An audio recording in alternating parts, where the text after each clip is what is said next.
What's up, gamers? DreamcastGuy here, and today we're going to talk about PlayStation Plus Premium because it's now been almost 2 years since the service initially released, and I've both been very excited about it and disappointed with how it originally launched. I mean, this is a service that costs $20 a month for retro PlayStation games that are playable, beatable, and have trophy support on the PlayStation 5. So I was excited, but the original batch was pretty much slim pickings. But now, 2 years later, is it actually decent?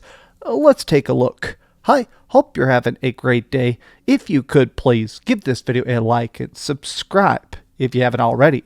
I'm actually extremely sick. For the last 14 hours, I haven't even been able to sit up in bed. But while I've been laying here sick, I was kind of just perusing some old school PlayStation games. Whenever I'm sick, which is very rare, I'm a pretty healthy guy, I always like to play, retro stuff. Kind of feels like that sick home from school vibe. And while I was scrolling through this big batch of classics catalog, I was actually impressed by how much this has managed to grow. So they have been adding between 2 and 5 games pretty much every single month to the classics catalog ever since it initially released. And wow, now it's taken a while to get here.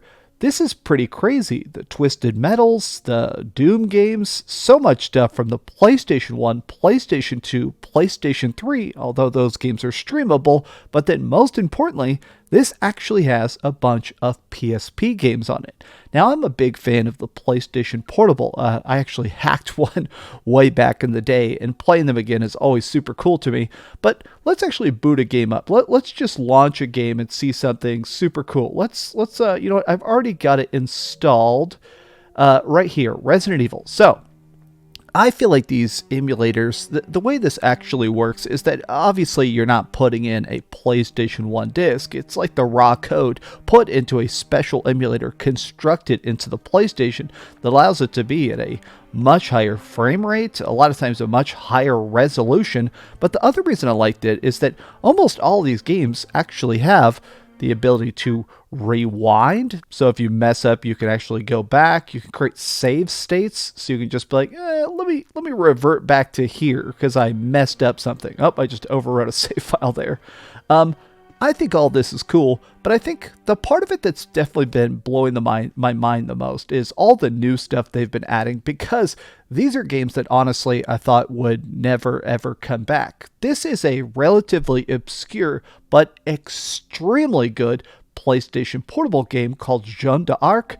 I've played this. I've beaten this. I completely love this back on the PlayStation Portable. The fact that they brought this back is so crazy to me. Like, of all the games in the world, I literally never would have guessed.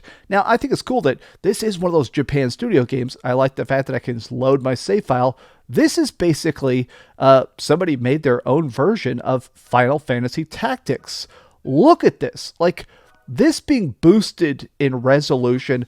When you played this on the PSP, I like the PSP a lot, obviously, as I've said.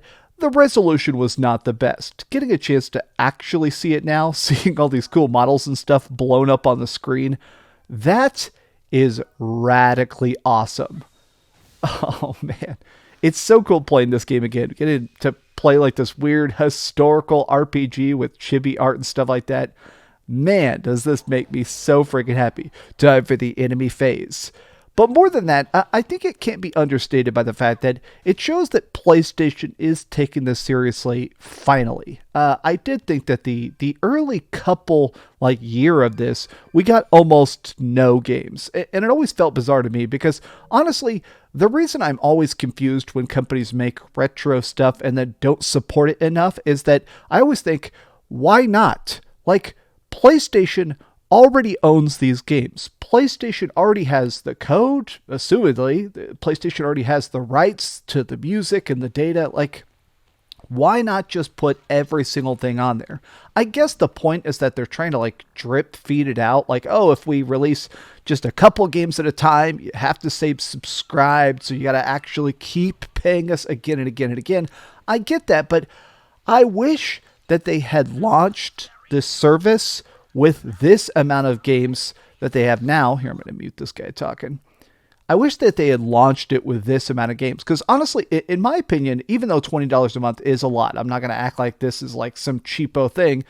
I think now it's actually worth it. Now, as a person that likes this, it's cool to see all of these super old school games actually back, in a lot of ways better. Like, I always thought that Sly Cooper was cool. I have not beaten all the Sly Cooper games. The fact that they're actually on here is incredibly freaking badass. And also, these emulators run pretty dang good. There are a couple games that look funky, like Tomb Raider and stuff, but a lot of these... Oh no, they're going to come get me. Oh my gosh. Oh, okay. Okay, I'm super dead there. Let me boot up. Okay, sorry, I'm having too much fun with that. Here's the other game they got launched just today. This actually came out just an hour ago.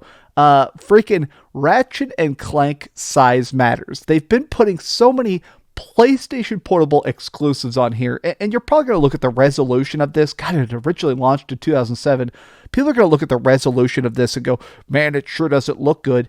I think this stuff looks fantastic, and it's not just because, I grew up with it, so I'm used to the way it's supposed to look, but I still think I just have such a soft spot for the kind of like retro jank. I like the fact that they managed to like create something that I feel like preserves the original style of it. Like, this to me looks so good, not just because honestly it's got such a good visual design aspect, but I kind of like the fact that it has that preserved PlayStation Portable jank a little bit. Press the L button and the R button while running to do a long jump. Oh my gosh.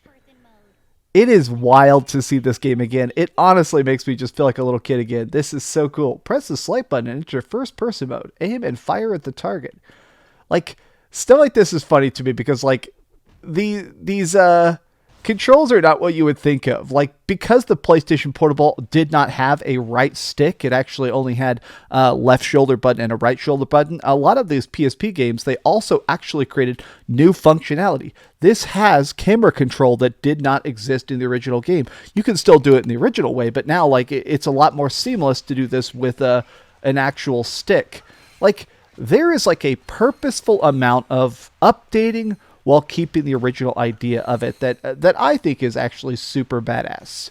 Like, there are still games that I hope come to the surface. Like, there were leaks years ago at this point that we were going to get Dino Crisis. It's weird that Dino Crisis isn't on here yet, even after we've seen it on the store page.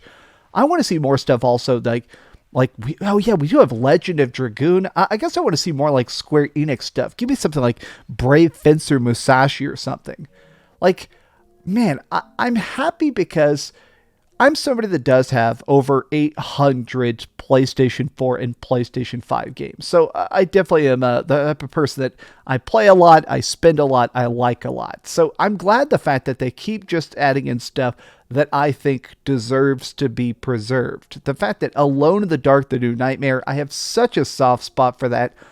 Oh man, this is the kind of stuff where I feel like these are the games that people are going to keep replaying, that are going to keep loving. I mean, I'll straight up say, even if you've never played Twisted Metal or something like Ridge Racer, I do feel like people could play these for the first time ever today and still appreciate them for how silly they are at times. Even weird games like Killzone Liberation, which is like a top-down twin-stick shooter.